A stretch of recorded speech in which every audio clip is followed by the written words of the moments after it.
we have a recording of it for anyone that misses. And then I'm going to make sure that's muted. And you guys, I don't know if you saw or not, I did write down, you guys can take notes, but I also, let me see if I can put this in the chat right now. I actually wrote down all my notes. I got home, oops, hold on. I got home and wrote up all my notes so that I would actually like go back through them. That's one of the things at a Buffini conference. You always, there's so much information and it's like too much to digest all at once, but you get home and you want to go back through it, but you just never quite do. And so this time, you know, I'm best accountability by saying something out loud and having to do it for everyone else.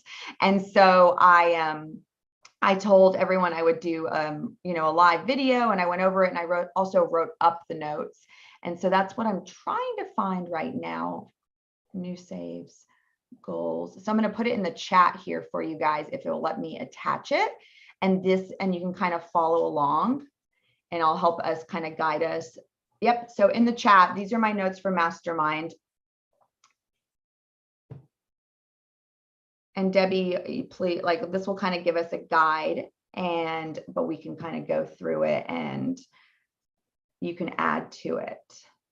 Actually, we'll let Debbie say what was your, so I did it like we can go over the Buffini conference part, and then we can talk about the special speakers, just some of the ahas we got from them. And Brian, of course, Brian's content was much more real estate related. He does great. Every single conference he does, there's always goals writing and there's always a finance part of it, which is really, really good because it sounds like he's talking to some high up people in the world of economy.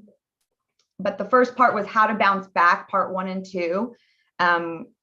I think everyone might be familiar with the 5-circle fit. He did that during COVID. He really pushed just getting out there, getting active.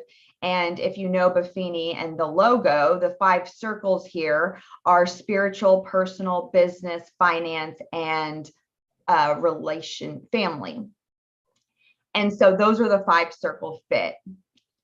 And the whole theme of the conference was how to bounce back, which I was like, okay, you know, I don't want it to be too new normal, but it was really great the way they really tied every speaker together. And like when you get down, when obstacles come, when nothing's going right, how to get back up, stay motivated, stay in the game. So lots of information on, you know, we didn't go too deep in the chaos control, like we're getting burnt out a lot. And we need to be able, being fit in these circles means the speed at which an individual can recover. That's what fitness is. So how can we bounce back better than ever, right?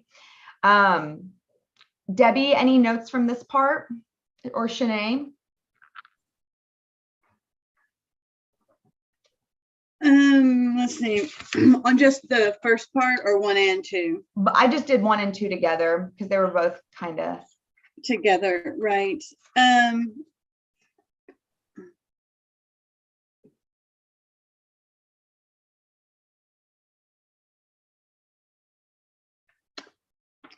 if you guys want to read that, if you have any questions about it, burnout was a big part of one of the sessions, I think day 2, which I really loved because I think we can all relate here. Burnout is the exhaustion of physical or emotional strength or motivation, usually as a result of prolonged stress or frustration. And he went through the signs of burnout: loss of motivation, cynical or negative outlook, reduced performance. I said my reduced performance looks like procrastination, where I'm just things that I know I want to do, but I'm just not. And maybe some of us, I think I heard a lot of people's feedback was, I didn't think I was burnt out, but maybe I was, like looking at it a little bit closer. And then he told us what people that don't get burnt out, what they do. And that was be intentional with your energy and time. He's big right now on taking time off. And of course, always celebrating the wins and getting that support group and accountability around you was really celebrating the wins. And I think accountability and support were 2 major themes throughout the whole conference. Mm-hmm. Oh, and Shanae and Jennifer are on. So ladies, we just started. I said we're going to go through these, kind of give them, kind of let you guys take it in, but also what you guys get from how to bounce back part 1 and 2. Any ahas? I did find something, and even though you hear it and it's kind of trite, like this too shall pass. But when you really start, when I realized, I was like, okay, when I'm feeling all yucky, instead of pity party, if I would just switch it to think this too will pass. I'm like, okay, I can be flexible. I can learn to pass. I can do all of those things to help me. I can be clear. I can do all these things, whether it's good or bad, so that when it's really good, I don't get off the top and don't become, whether it's arrogant or lazy or anything. Just because I'm good right now doesn't mean I'm going to get to stay here. I'm going to have to work. And if it's really bad, this too will pass. So I have to keep going. Yeah. Don't dig yourself a hole, kind of, making it worse when it's low. Right. And then one other thing was clarity is power. And then vague goals promote vague results. I love clarity is power. And so I just really, because a lot of times I tend to just be surface on my goals, and that's not real clear. So therefore, when I'm like going, not really what should I do, but just kind of being tossed back and forth. If I'm clear, then the shiny objects won't distract me, or the bad things that happen, or anything like that. So those are 2 that I took away. Vague goals, vague results. I think that was one of the quotes on the wall. I love that. Jennifer? So one thing I got from that one was that you're going to take a licking and keep on ticking, because they said the more you're going to already have the problem, so you should be fit and prepared for when they happen. I liked that. So take a licking, keep on licking. I think everybody may know that. Who's on? Rachel is on. She may not know, because I definitely did not know. Timex is, that was their saying. The durability of a Timex takes a licking and keeps on ticking. And that was a big theme as well. But that's true. Like, we got to be being fit in all these circles. I think too, is like that quote. I know I've said before, it's too late when opportunity presents itself. It's too late to prepare. And that's kind of this time where people are feeling, we hear a lot about people freaking out because we've been in this panic mode, chaos mode for how many years now, or you guys have especially.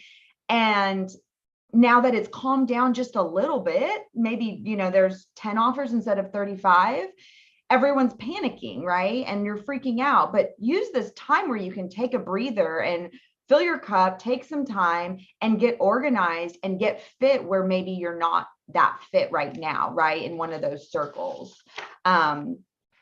So that you can keep on going when the going gets tough, right? What else? Shanae, are you on? I know you were on and then got off. If you just want to talk to us. I also liked, this opposite, because sometimes I think, Debbie said sometimes vague goals. Sometimes when he puts up the goals in the circles of spiritual, family and relationships, business, financial, and personal, it's hard for me to really think of goals in each one of those. But what he did was he had this part where he switched it and he said, what does it mean to be 5 circle fit? And he said, in the spiritual world, it's your response to a soul crushing defeat. So you're fit when you can respond to a soul crushing defeat well. You're fit when in family and relationships, when your ability to recover from a rift in your relationships is your fit in family. You're fit in your business when you're with your ability to adjust to a market correction. You're fit financially when you can survive a financial stress test, which I'll share that with you guys too. He gave us a little resource, kind of gauging yourself where you're at. And then personally, you're fit When you're emotional, you have emotional and physical elasticity, which I liked that too. And he said, rigid people break. And we've got to be elastic, which I thought was really, really good. What else? Shanae? Sorry, I had a call. I didn't mean to skip out on you. No, you're good. So I missed the last 5 minutes, but the fitness part was definitely something that kind of hit home with me. And it's kind of like where I've been trying to get to. So for me, it was kind of okay, I've taken steps in the last year and a half to be able to get to be more fit, to be more of what he wanted. So for me, it was almost like a gauge or a tool to be able to measure. Yeah, definitely. And you know, it's one of the quotes on my wall is that when your values are clear, your decisions are easy. And are we still just on the first part? Yeah. I was just gonna go into, no, you're good. Okay. Yeah. So those were my favorite parts, and I think those were my big takeaways. I like that because these conferences, you know, they make fun of people going for 20 years in a row, but it's a moment for you to check in with yourself. Am I still going after the right goal? Am I still like on track for that? And I heard something the other day from more of like a psychologist that said, really the biggest part of life and growing is just being constant like observation of yourself. Like constantly be observing, because that's the really only way we can get better. Is it's not, you know, focusing on doing better or doing perfect or being great. It's like just constantly observing and recorrecting yourself. And I think that was a big thing in here. Like what does it look like when I'm doing well, and am I actually doing well right now?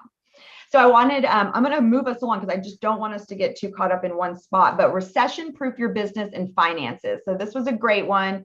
Recessions happen, but inflation is a little scary to Buffini. He talked about stagnant inflation caused by government spending and monetary policy. We can't change either one of those.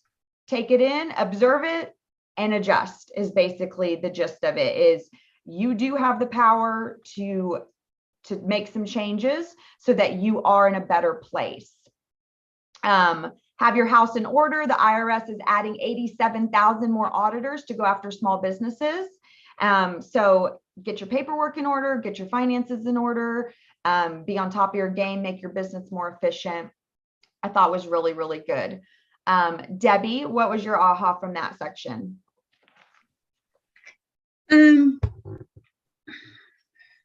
Yeah, all those things, but also that marble thing was pretty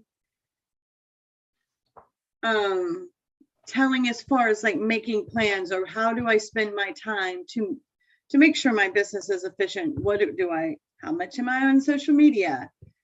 And so let's explain the marble thing real fast. So the marble, he had a jar of marbles driving us nuts, digging his hand through, and there's 1,301 marbles, which is a week for 25 years. So each marble represented a week.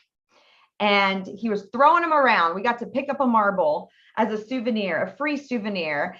And the whole point was he went through how much time we spend on things. And I want to say it's 4 hours a day on TV, 2 hours a day on social media, which is, I'm actually having a hard time finding those notes. Page 42. Oh, page 42. Oh yeah, because I didn't do it in order. And so it really shows you 2 hours of social media a day is 108 weeks in 25 years. And the other part to this was 1% improvements, which goes back to the atomic habits. We're not trying to make massive changes in a day, right? Buffini's always been good at that. Just tiny little improvements. So if you could cut down your social media to, you know, an hour a day average, you could save weeks in a 25-year period where you're going to be working. And just being very hyper aware of what we're spending our times on. Don't lose your marbles, invest your marbles. So invest your weeks. I liked. Jennifer?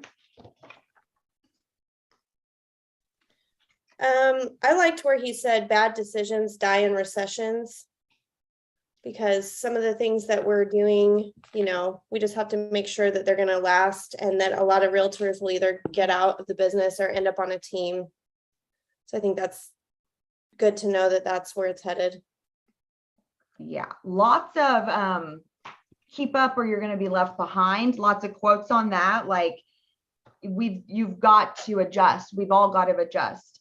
And even all this not so great customer service we've been receiving the last few years, we're all dealing with it, but you're going to get tired of it, especially when there's a recession and inflation, where you're going to choose where you're going to spend your money. You're going to choose where you're going to what businesses you're going to support. So a lot of these businesses that are choosing not to care, they may have a rude awakening. And same thing for our business, your clients, they reassessing the value of a client was a big part of one of the sections. There it is, reestablish the value of a customer. I thought was really good. So be in tune with their trust and how they feel. Shanae? So I was reflecting on this yesterday, and basically what we just said about the fact is worry about things you can worry about and not. That's basically the serenity prayer, right? Like, you can handle what you can handle, and so it's where you put your focus, Mm-hmm. whether it's on something eternal or not. And I was just very, very thankful for you yesterday. I don't know why I'm getting all emotional, but I am. So probably because I'm still in California time. Like I'm having a hard time getting up since I got back.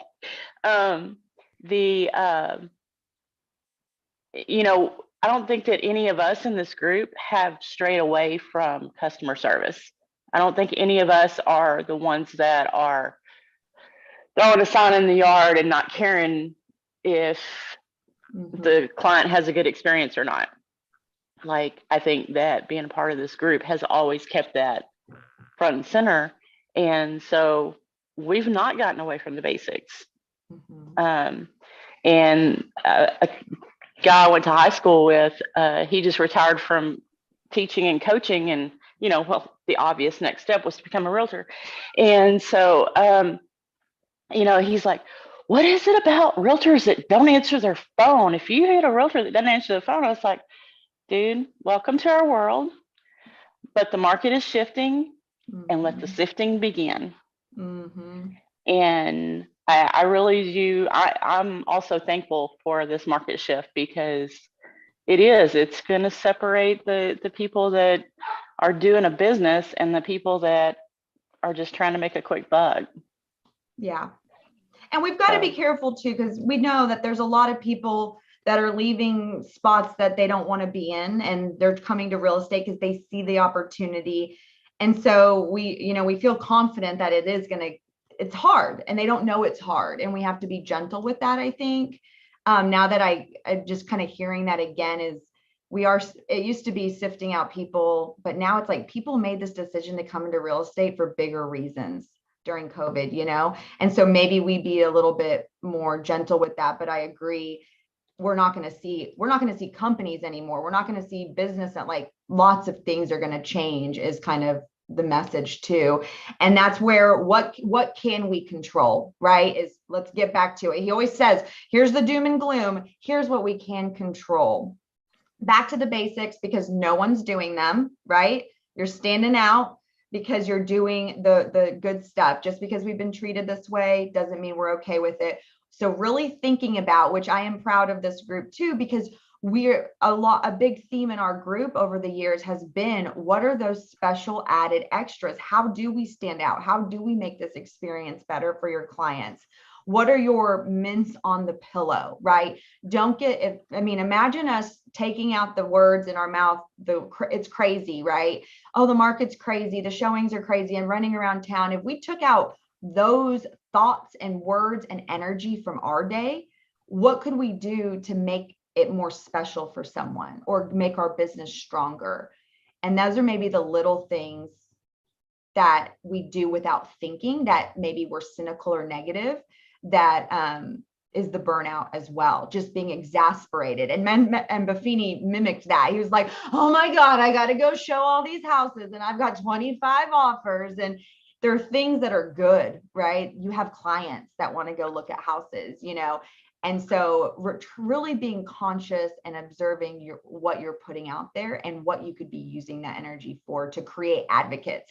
I always love, I heard this average a long time ago. I thought it was like 180, but Buffini said the average sphere is 285.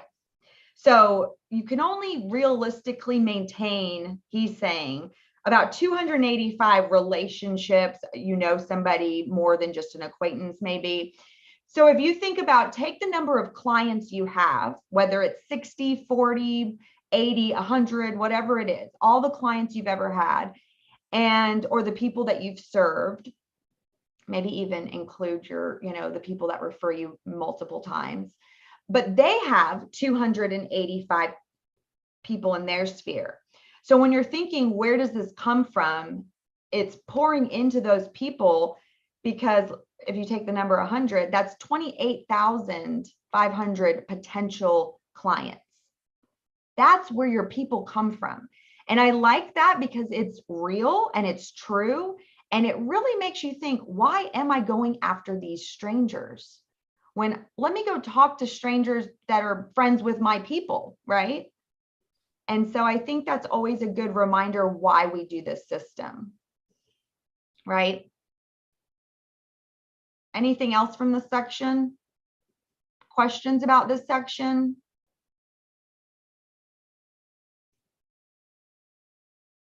There were some quotes there. Don't save what's left after spending, but spend what is left after saving. That one, you know, hit a little too close to home for me. I'm like, you know, got to spend money to save money. When written in Chinese, the word crisis is composed of two characters. One represents danger and the other one represents opportunity. I really liked that from John F. Kennedy. And this whole part about the IRS, it's real. I just talked to somebody else and they knew about it too, totally different industry. And so really a time to make sure you've got your ducks in a row. Don't freak out, don't panic, just make sure you have your ducks in a row. So if you get audited, it's not a thing. It's not a bad thing, right?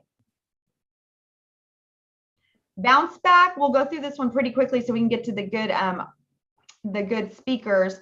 Bounce back with goals. So like we said, Buffini always does a goals writing session. He talks a little bit about goals, and we all, I mean, this is the goals group, right? So I think we all kind of we get this part a little bit, but again, it's always nice reminder. You know, he talked about habits too. He went through Atomic Habits, and there's some good stuff there too, but I feel like this group, we talk a lot about that, right? Like we know why habits are important, but it's kind of making up your mind is where we get hung up. I'm trying to go back and see if we had anything about making up your mind. I want to say one of the speakers kind of talked on that. Well, I know sometimes writing goals for this one is like the 10 month and bucket list. You're like, okay, yeah, I'm going to make some goals. But when he was saying, and I know he's probably said it before, but for some reason it got me that time, like 10-day goals get you started. So if you guys can think in increments, it just gets you started. And you're like, okay, I can just get started. There goes, I'm closer to that 1% improvement. But then 10-month goals, it's like, that keeps me going. So I'm like, okay, I'm getting closer to my plan. I'm even improving more. And then I have a big thing with bucket list goals. I'm not really good at them because I'm like, well, probably not going to happen anyway. So why make them? But maybe it's because I didn't have a vision. So, and that's what that does, is gives you a vision.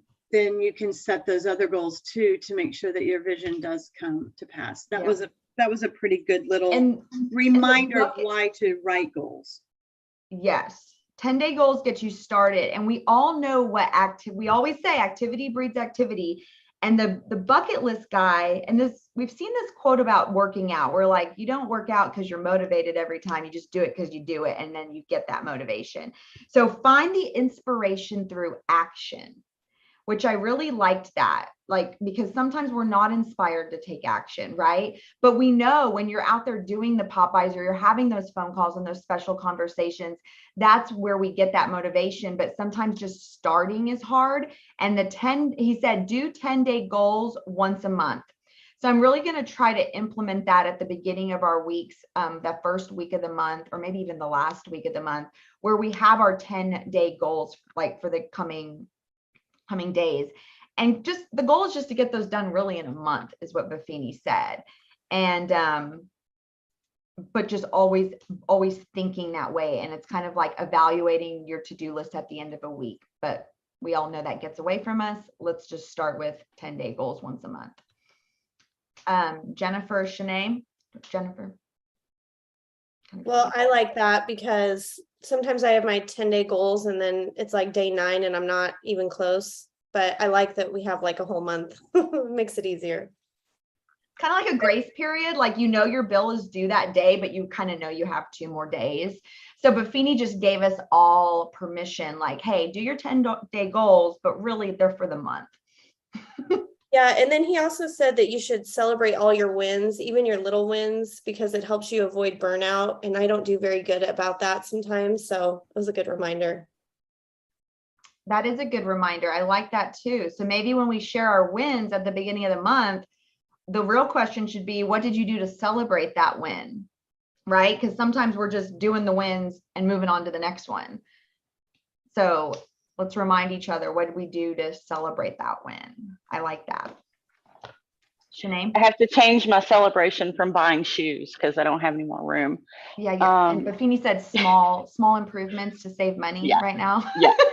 Yeah. So one thing that I noticed throughout the whole thing was that he just kept tying it back to how to have the good life. And it's not about, production helps you get there, but it's about being present and being in the moment and, going back to your why. And that's where those goals come into place, is that they keep your why right in front of your face. And you're reviewing it so often that you remember the why, and then you can celebrate it more because it's getting you're helping other people, but you're also getting to your goal. Mm-hmm. And you can measure it that way. We forget to measure that part of it.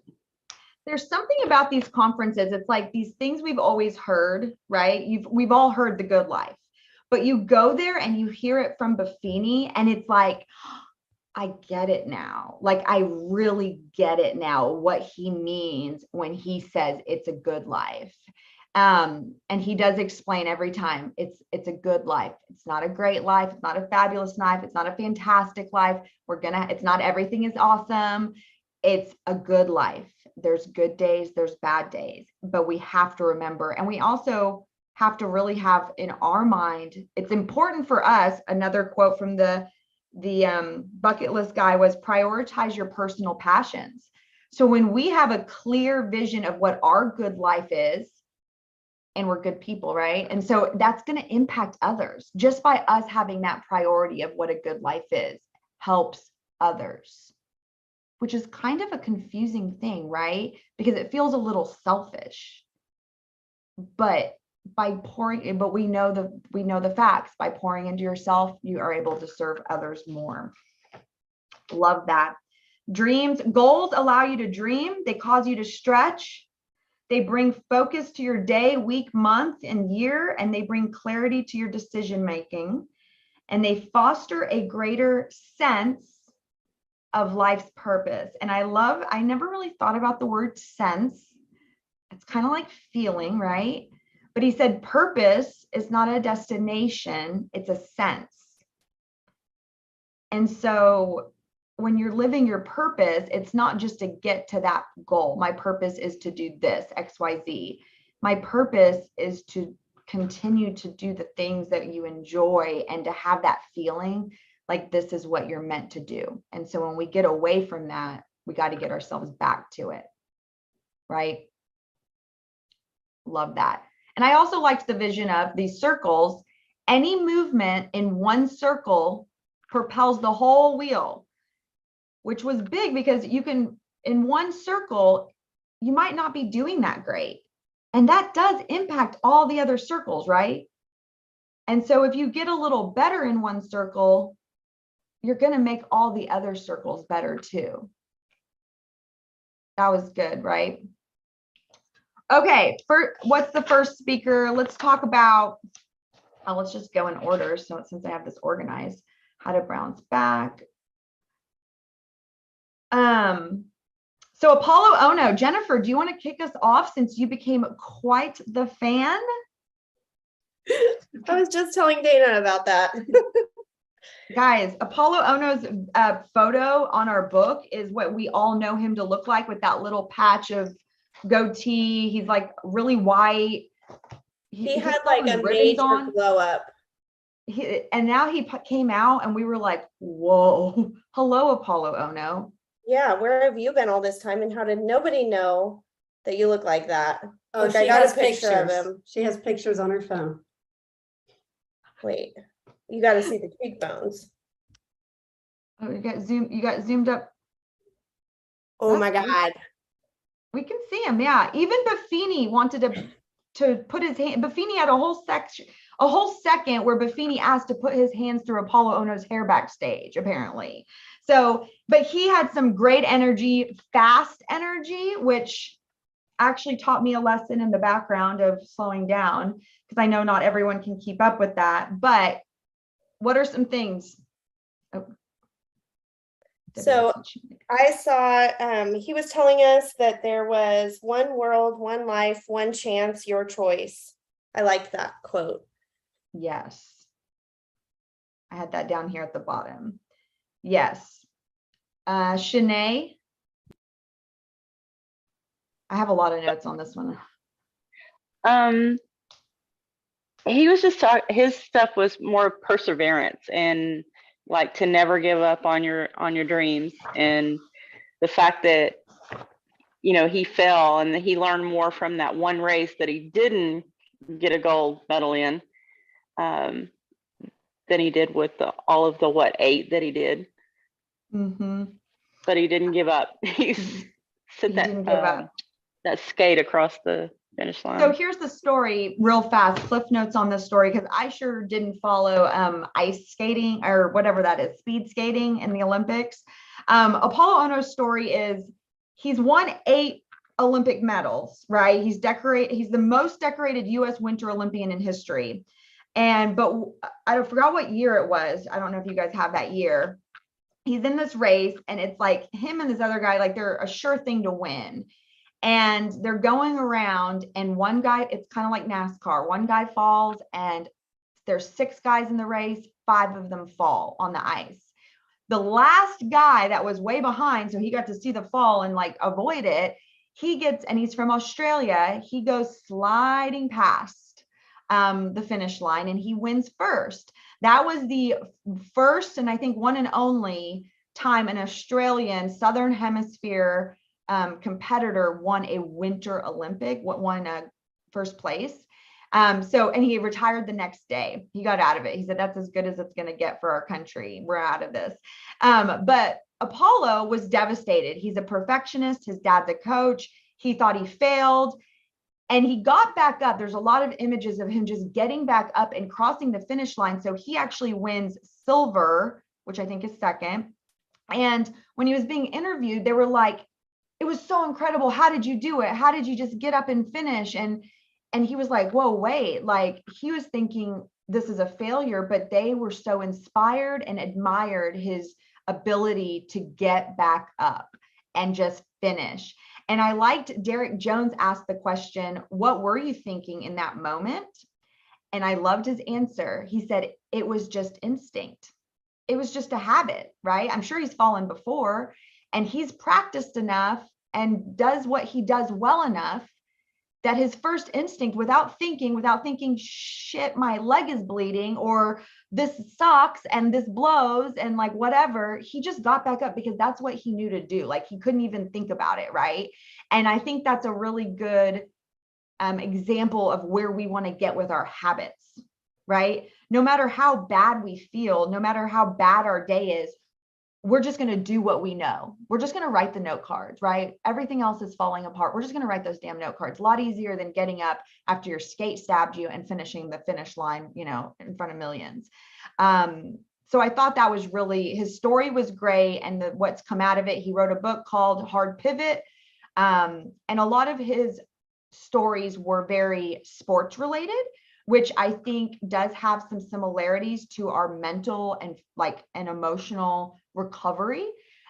We all know, most of you have heard of the Rest Run Cycle podcast from Brian. I have it right there.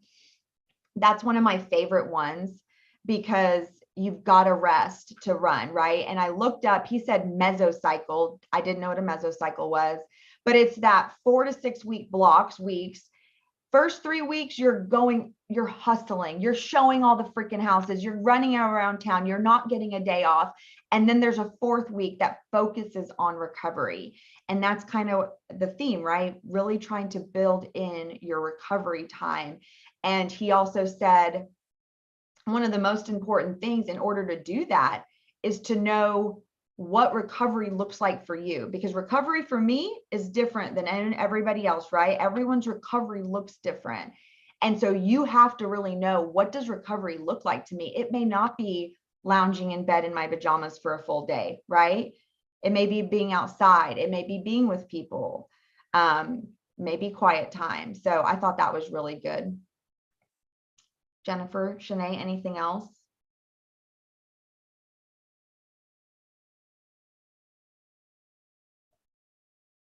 Metaphoric balcony down there. So he said that real fast. He said, you know, sometimes you got to get in your metaphoric balcony. That means you got to get up high, like you're in the Bass Hall at the top, you know. You got to get up high in your life, look at your life and really take a moment and say, what am I doing? What is all this for? What is the bigger picture here? And I never heard that metaphoric balcony. What's the bigger picture, right? Something that touched me a lot, and it may touch some of you, or it may be a different area of your life that you've experienced this. But I was literally writing the question right when he was talking, because you see this guy and he had these big goals and then they're done, right? You don't stay an Olympian forever. And my question was, how do you stay motivated or focused or the momentum to continue to grow when you are a high achiever and you've accomplished things? You're just checking off goals, right? Or you're past what you even thought you could do, right? And you're like, you kind of get a little lazy, get a little lax, because you're like, oh, I'm doing good, I'm fine. And you kind of get into this spot where you're not really living the best life, right? You're not really living your fullest potential. And he said it. He goes, now we've got the question of what now for him. And he said, reset and recalibrate, no matter if you miss the target or achieve the goal. And reset and recalibrate means get in your balcony, take a moment, regroup, recalibrate, look around, what's good, what's working, what's not working. We always talk about that, whether you miss the target or achieve the goal. He said, rest and recalibrate. I really liked that. And then also the idea of, and I think I never really competed for anything, so this didn't quite resonate with me, but it does. But when the idea of who we are, which a lot of us have this idea of who we are, moms, wives, daughters, and you don't maybe meet those expectations, right? When all of our worth is wrapped up in what we need to achieve.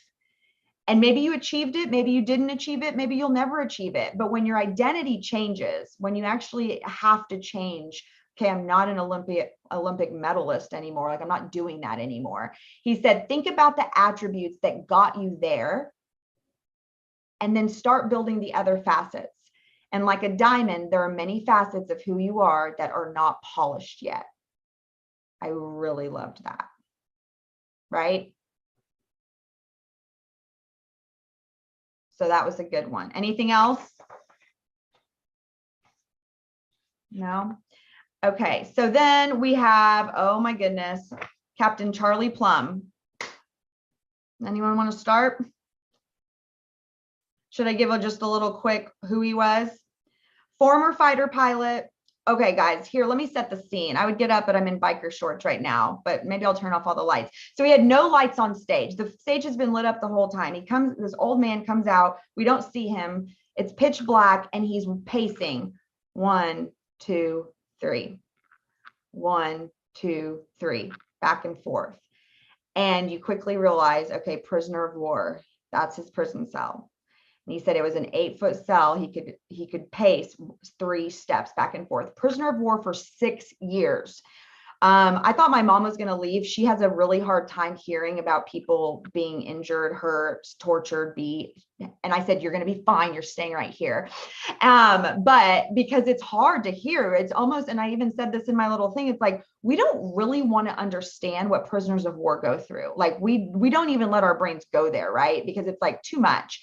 Well, we got a story from it firsthand, which was just absolutely incredible. John McCain was one of the prisoners of war too. That was kind of mind-blowing. But he was in there for 6 years.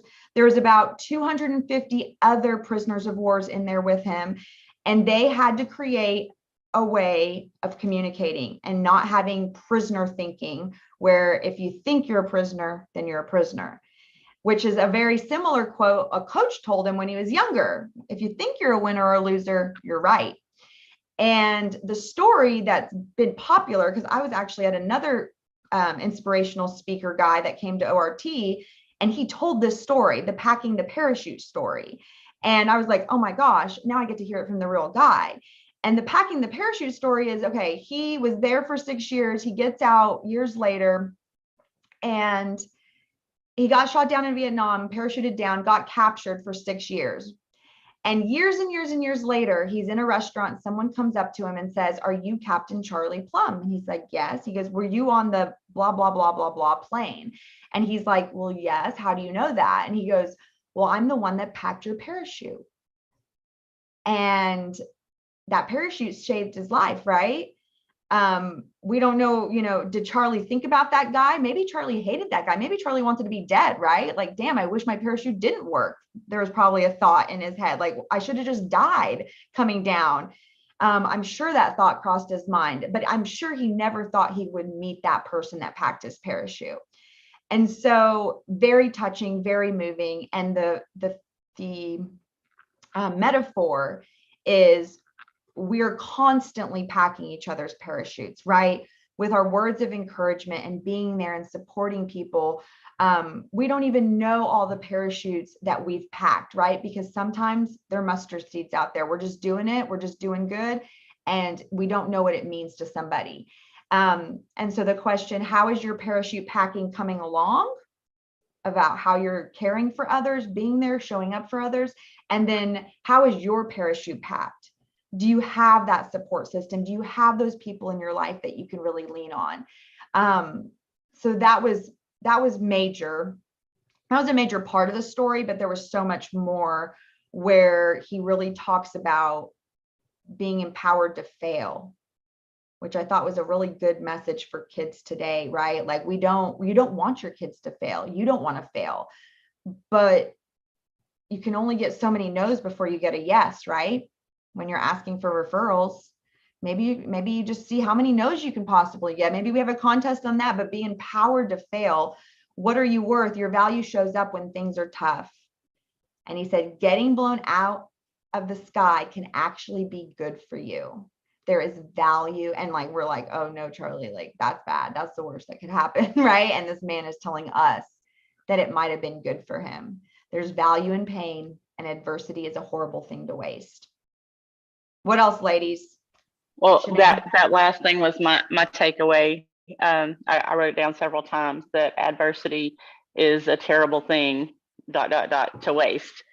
And I probably have a different viewpoint because my dad was in Vietnam, and my dad came back a totally different person. This man spent 6 years in prison, and one of the facts that he said that, that all of the POWs had been studied, and because of the communication and the camaraderie and the mental game, that mental was game. Charlie's thing, guys, the mental game. You're in an 8-foot box, but you've got 8 inches between your ears.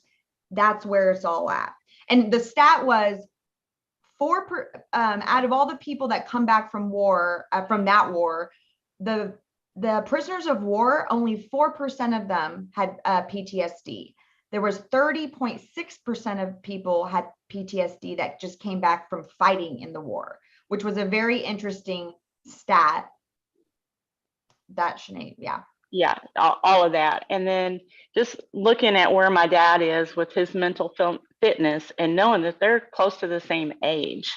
And this man is up there speaking and inspiring others. And it's night and day difference in, like I said, fitness and just valuing the time and what you give to others was, for me, the two things that were constant throughout all of it. That and this too shall pass. I mean, those were my 3 biggest takeaways, I think, from the whole conference. We heard a lot of tragic stories. Yeah. And when you see, I mean, I know you can't always compare yourself to others. We are in our situation. It's our feelings, our emotions, our circumstances. But there's something about perspective, right? When you hear what these people, and you can either be broken by it or you can grow from it, right? And these are extreme examples of that. Jennifer? Well, I liked when he said when he was falling out of the sky.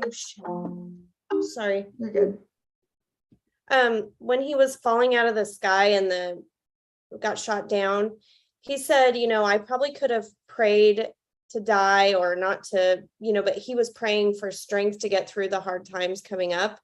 And I thought that was a really good perspective in that last minute,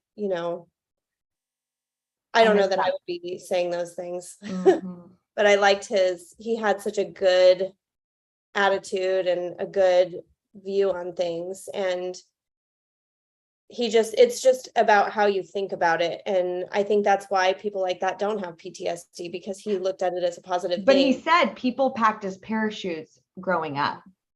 Yeah. And that's why he was able to have that thought. And we have to give ourselves grace. Not all of us get those people to pack our parachutes when we're young, so that we're mentally fit in a time like that, right? But we can be fit now. But that's I missed that part, Jennifer, and that's true. And that's he tied it back to his parachute was packed when he was really young too. He had good people around him, a good community around him, teachers and coaches. Debbie, unmute yourself.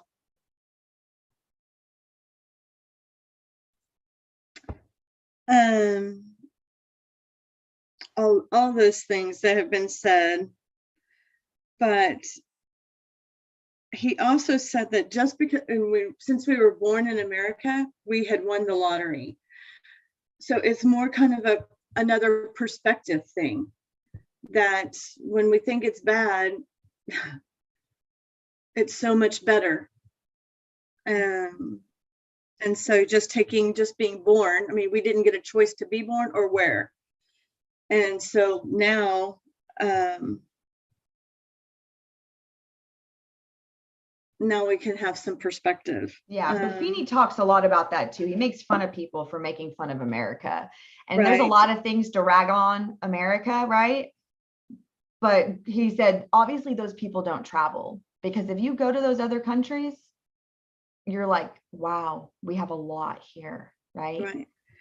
And then I wrote down assessing your support group. So like, who do I go to for support, or who, do I have a support system when things get wonky? And then reverse that. Whose support am I? Am I someone's support system? So that was kind of, I wrote that down. I think one of you said to me about control, like when you blame others, you're giving away your control. Jennifer, I think you might have said that one to me, or no, someone did. But that's a lot. I say it in the, I say it, I don't remember saying it this week, but I had a counselor tell me that when I was going through my divorce, is whoever, if I get angry or if I'm like all bent out of shape about whatever somebody said or did to me, then I'm giving them control of my life. And do I really like them enough or care about them enough to actually give them control of my life? It's a confusing way to say it. I think I resonate. It's more to me like when you're angry, you're really the only one angry. The other person you're angry at doesn't even know, right? Or they're not affected by that. And that's what gets me is like, oh yeah, what a waste of time, me being angry about that when they don't even have a clue, right? That doesn't affect them, which I guess is control, but we're warriors, not victims. Are you rescued or are you captured? He said one of the prisoners of war was actually a Navy, a sailor. He accidentally fell out of his boat and he thought he was getting rescued, but it was not. He was captured. And so his story was amazing. He memorized every single, I don't know how these guys did it. They did this wire tap thing like Morse code. They memorized codes, the alphabet, and these people, he memorized everybody's name, social security numbers, families, addresses. So if he got out, which he did, he could go tell all those people that he was still alive, that their people were still alive. Still gives me goosebumps.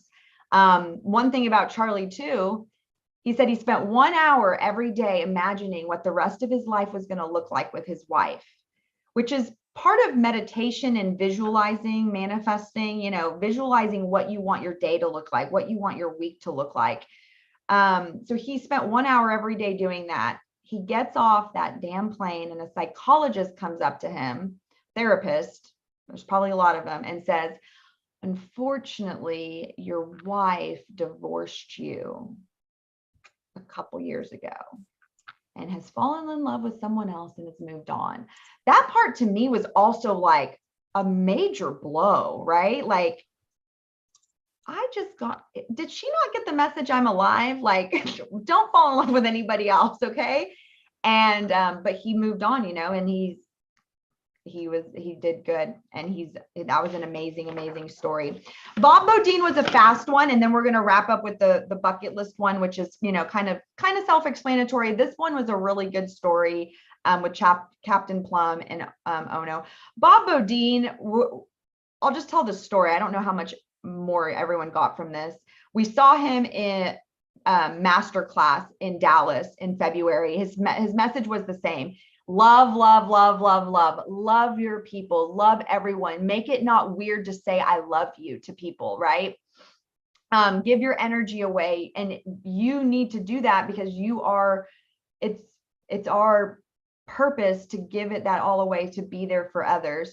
But then about halfway through, he shares with us, and a lot of people knew this, I did not, that his two-year-old grandson passed away in July, drowned. And the way he's told the story of the faith and just how his family pulled together, rallied together, and were there for each other. The little boy fought for his life for, I think, 7 days until they decided we're going to let Bo save 4 other lives. So his heart, kidneys and liver saved 4 other babies. And the part that also was touching was they had to make up how they're going to look at this. And his mother, their grandma, was in heaven, never met one of their 25 grandchildren, and she got to meet Bo first. And that outlook is just one of those, you're like, how do you do that in that moment? And they did. Showed us a video. We're all bawling. I liked the best when things aren't good, God's not done. I thought that was a really nice, easy statement for us all to remember. Debbie's crying, Shanae's crying, Jennifer has, her resting bitch face on. She's trying not to cry. That's what she was doing. She's trying to be strong. But that was emotional. Jennifer, did you cry at that? Do you cry? I actually did cry at that. I do Okay. have some emotions somewhere. They just don't come out very often. Jill thought that was funny. I like it. Yeah, no, I mean, the two dudes next to me were crying. Like we were all crying. What else did you guys get from Bob's message? I was just amazed at his faith, like how he turned it all around and made it positive. Like he got to save 4 other people's lives. And I liked when he said, like, in heaven, there's no time. So Bo's not missing me. I'm just missing him. So I don't feel sad for him. He's up there with the grandma or whoever, great grandma. So that was kind of inspirational, because something so bad as a death of your grandson, you know, that's got to be life altering. But it was how he thought about it and how he chose to deal with it, which was amazing. And his whole family did too. Mhm. Yeah, you're like, damn, I don't know about our family. I don't know if we'd be able to rally together. But when you see what's possible, you know what's possible, right? Like it is possible to see that and find some, not that it's a good thing, but you can find some good in it, right? Even the worst thing. Shanae? So apparently I walked away with a lot of big picture stuff from this conference, because the one thing that I was thinking was that, that's hope, that family has hope that they're going to see them again. Well, that was the same thing. It wasn't, I'm going to go back to Charlie Plum's deal. They had to order that sailor to go home whenever they were releasing somebody. Oh, yeah. And they tried to release, somebody with a lot of rank so that it would get a lot of publicity. Yeah, they tried to make it look good on America, like, oh, we're giving you back John McCain. And John McCain said, I'm not going back. We're making this sailor go back. And they had to make him go back. He didn't want to. But he was the one that memorized everybody's hometown, their next of kin, their phone number. And he went across the United States whenever he got back, talking to those families and sharing, hey, your person is alive. There's hope. And so I think between Bob Odine's and his, those were, again, common threads throughout all of it. Even with Apollo Ono was, it's your dream. Don't give up hope on your dream. So Yeah. Good stuff. It was a lot. Debbie? No. We are going to go over just a little bit. We only got one more, guys. Hang in there with us. Okay, on this one, I'll be fast. I also was thinking about the response and how they, even if you don't have a family, but you have, once again, that support system, and that story where they locked arms in the hospital when a baby, when a baby's going to give its organs, they do it. What was it called? A rally walk or the warrior walk? Wasn't that it? What was it, Debbie? I thought it was called like a life lock or something, but maybe it is warrior. I'm not sure. But just how they locked arms, and how when we go through trouble, we usually choose one of two ways. You either isolate or you lock arms with people. And there's so much more power in the locking of arms than just isolating yourself. Mm-hmm. So, yeah. Everybody in the hospital comes out in the hallways, whether they were part of that trauma or not, and lock arms. Yeah, I actually have a friend whose daughter did this last year, and they showed it live. It is probably one of the most emotional, touching things. Oh, when that whole family kissed his head. So you see the little boy on the hospital bed, and they're all kissing him. And it's like, we had to go to lunch after that, guys. We didn't even know what to do. Like it was hard. But yes, that was an incredible family. Jennifer's read both books. I have not. I don't know if anyone else has. 2 chairs. 2 chairs means every morning. And this was actually one of my goals. Have I started it? Not yet, but it said take 5 minutes, set 2 chairs up. One's for God, one's for you. And you talk for 1 minute and you listen to God for 4 minutes. I said, I could do that. So that is one of my goals. I'll start doing that habit. That's what 2 chairs means. He has a book about it. And then the power of who, right? The power of who. Very much I mean, this is like right out of Brian Buffini, right? Like you already know everyone you need to know. That was acres of diamonds. The diamonds are right underneath your feet. So Jennifer said also a good book. Debbie, you read it too? You readers, I don't know how you find the time. And then there was, he ends on a high note. We did this right before our goals writing. This guy I was kind of concerned about. I was excited about him because no one knew who he was, Ben Nemtin. And I said, you know, usually the speaker we have no clue who he is always the best one.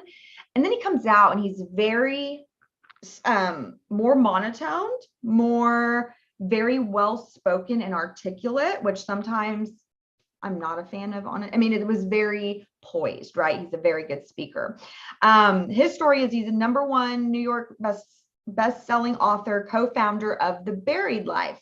And then they start showing all of these photos and videos of him and his he was very depressed, lost his college scholarship, got dropped out of college, meets up one day with some guys from high school.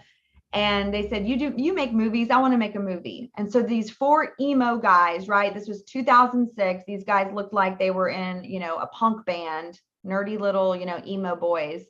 And they bought a van, bought a camera, and they came up with 100 bucket list items.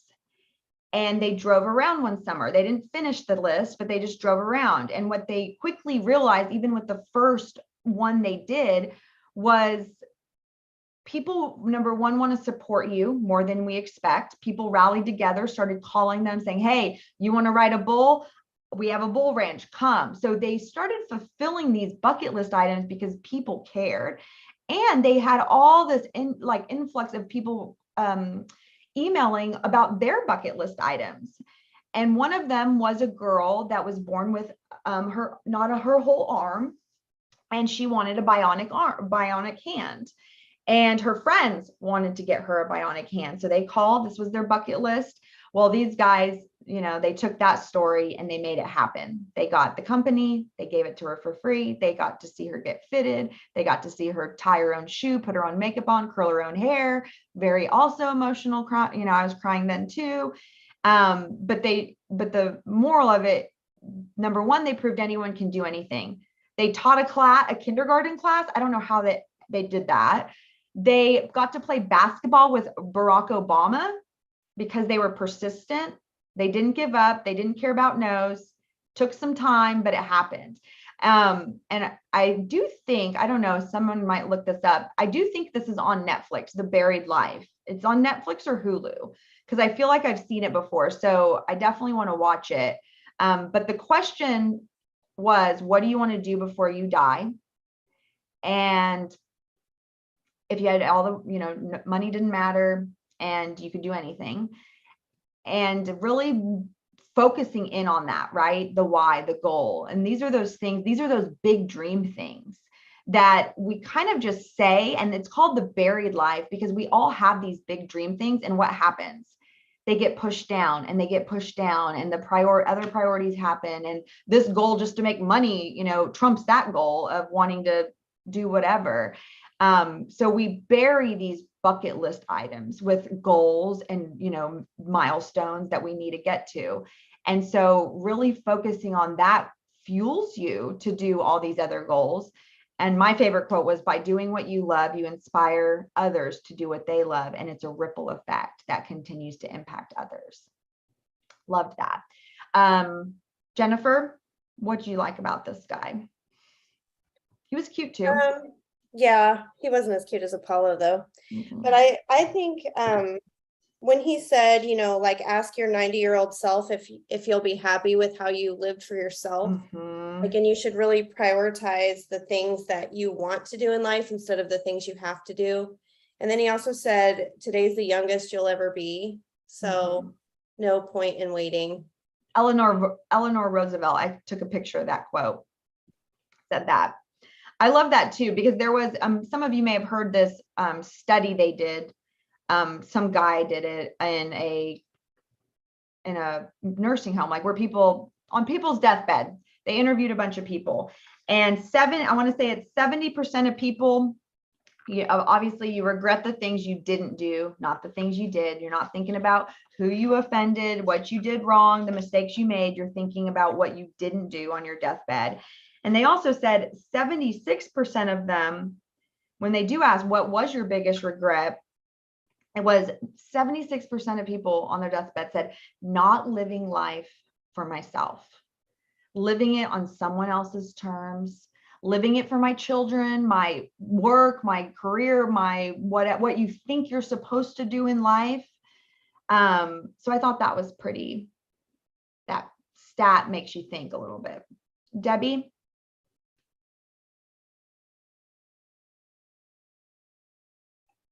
Well, this one was a hard one for me because I just said I struggle with the bucket list. I'm like, what do I want to do? I don't know. I'm like, I want to go here. I don't know. Anyway, so I struggle with it, but all the things that have said, be passionate about the things I love. But then again, what are the things that I love? But then once I get there, is to, what did he say?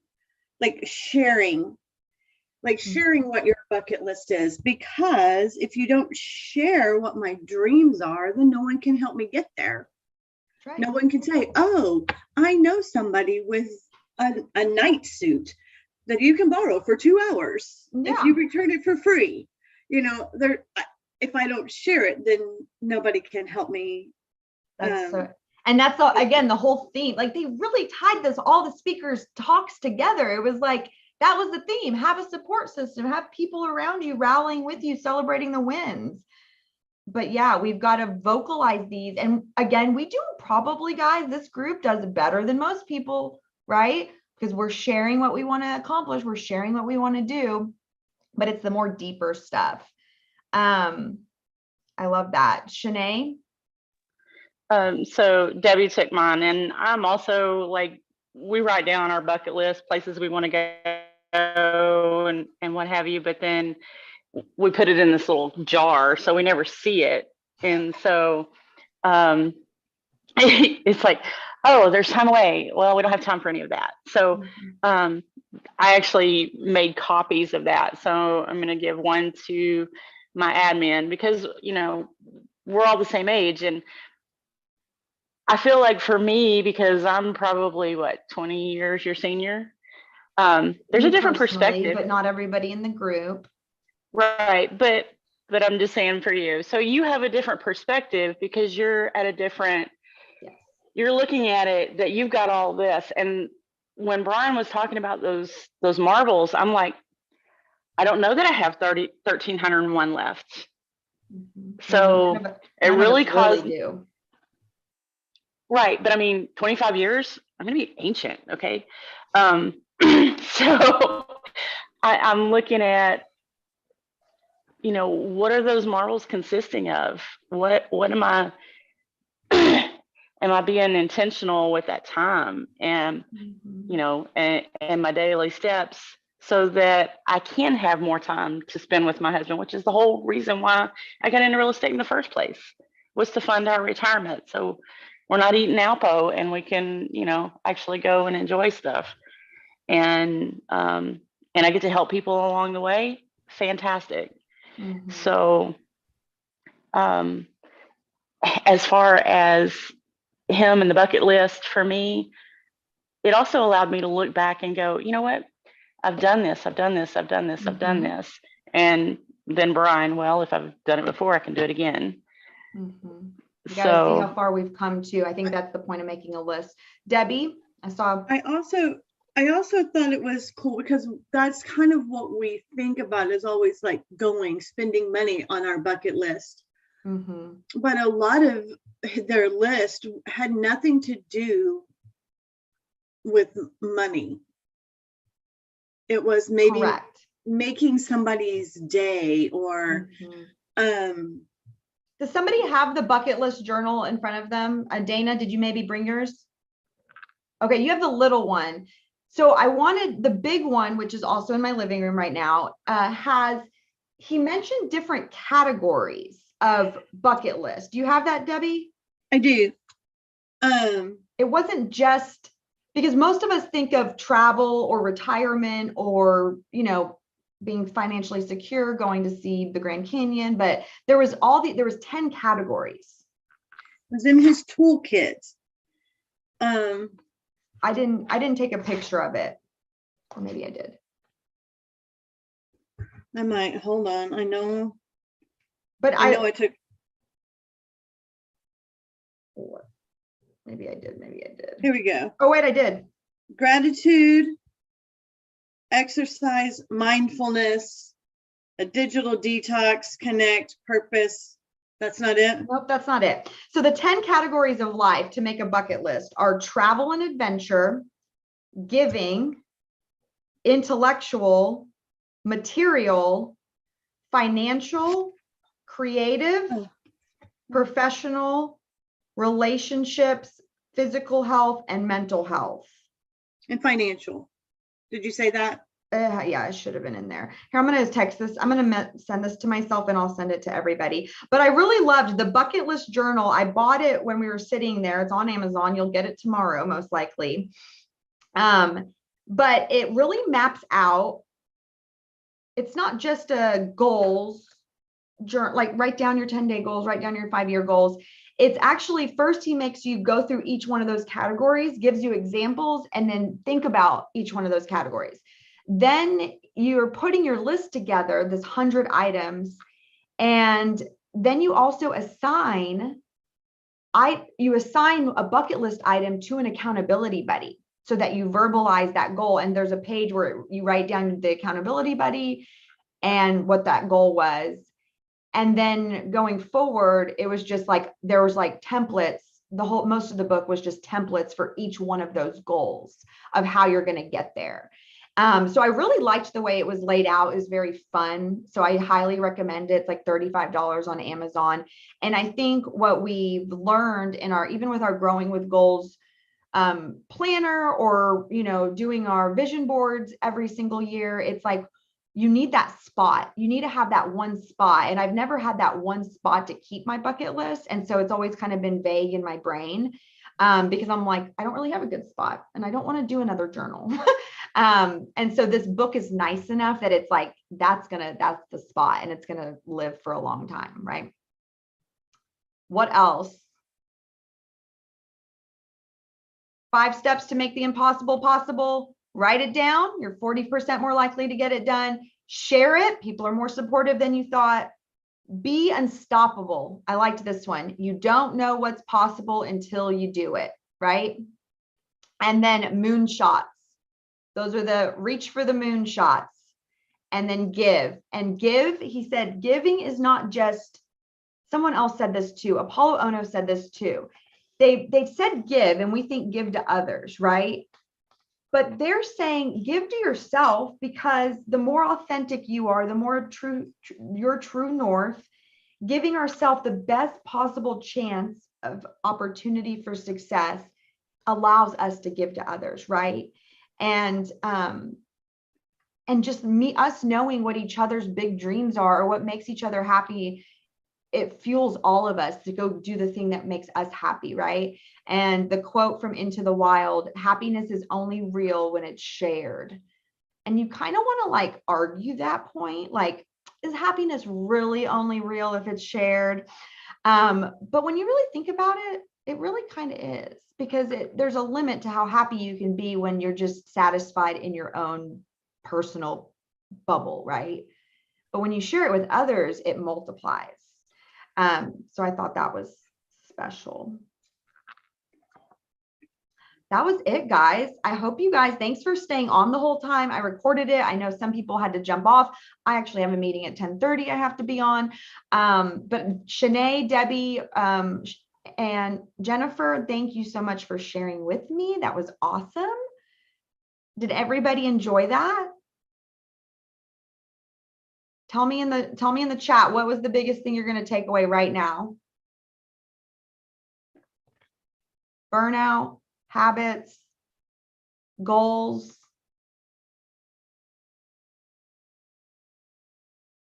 Make a morning routine.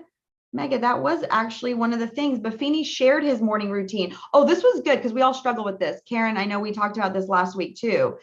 Buffini told us what his morning routine was. And I did the math. He said, if I need to be somewhere at 8, I start at 5. If I need to be somewhere at 7, I start at 4. It was 3 hours. And remember we said like the deadline thing kind of helps us more than the starting thing. And so if you know your routine, like observe and see, what do I need to do? What do I need to do to feel good, right? His was wake up, meditate, prayer, gym, shower, breakfast. And I'm not in that order, but all those things took 3 hours for him. So he just knows if I have to do this, and it can adjust. It doesn't have to be the same time every day. It depends on what your day looks like. So I've been really thinking about that, but I'm also really thinking about my biggest, like for me, the 1%. And I want to create this like really great morning routine, right? And like really have it down and like what I need to do. But I know I fail at that. But what I'm winning at is I wake up every day and I make sure I go walk my dogs. And it's about a mile. And I'm doing it for them. And I'm doing it I even tell them, okay, now I throw the ball for them, but then the walk's for me. But I'm like, that was hard for me to do a while back, right? To wake up and have the time and not just roll out of bed and jump right on my computer. And so I realized that was my 1%. And when that becomes such a habit that I don't have to think about it anymore, maybe then I'll add XYZ, right? Maybe I'll actually eat breakfast before I'm starving at 11, who knows, or noon. So I thought that was good to know because it gives us a path to like how to do it and just really identify how long does it take for that morning routine. Yes, my dogs do need a walk too, but they get so tired after throwing their ball. They don't really want to. Jill said, I'm going to focus on having a strong support system and we'll look for the buried life. Comment on how you know you are personally fit is your response to a bone crushing experience. That one got me too, like, because you don't usually think about being fit on how you react to the bad stuff, right? But that's what Captain Charlie Plum said, you know your value when times are tough. I liked that. Burnt out, people are burnt out. Yep, got to get those routines. When values are clear, decisions are easy. Love that one.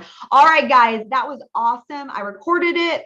I also recorded me going through all of this just clean, like going through my notes, and I put it on YouTube. So if you know of anyone that wanted to go to the thing, I would listen to it more like a podcast, audibly, not really visually, because I'm just like, there's not much going on. But if you guys want to share that with anybody, I've had a few people that wanted to be there. Dana was there the whole time, which was nice. And Leslie Barrick, who was in our group too, doesn't come all the time though, but let us know. I'll include that in a follow-up email today as well. But we appreciate you guys being in this together. I feel lucky. I hope you guys feel lucky that we're not alone, right? We have these people. Not depending how close we are, we may not see each other in real life very often, but we have people that get it, that know us, that know what we want to be doing on our good days. And we have that same mindset. And so I think that's pretty special because not a lot of people have that. And so we do have each other. So reach out if you want someone's information in here, if you were looking for a buddy system, let's just start communicating that more and partnering up with each other and really sticking together on that. Okay. All right, guys. Love you all. Have a great rest of your week and I'll see you next week. Bye.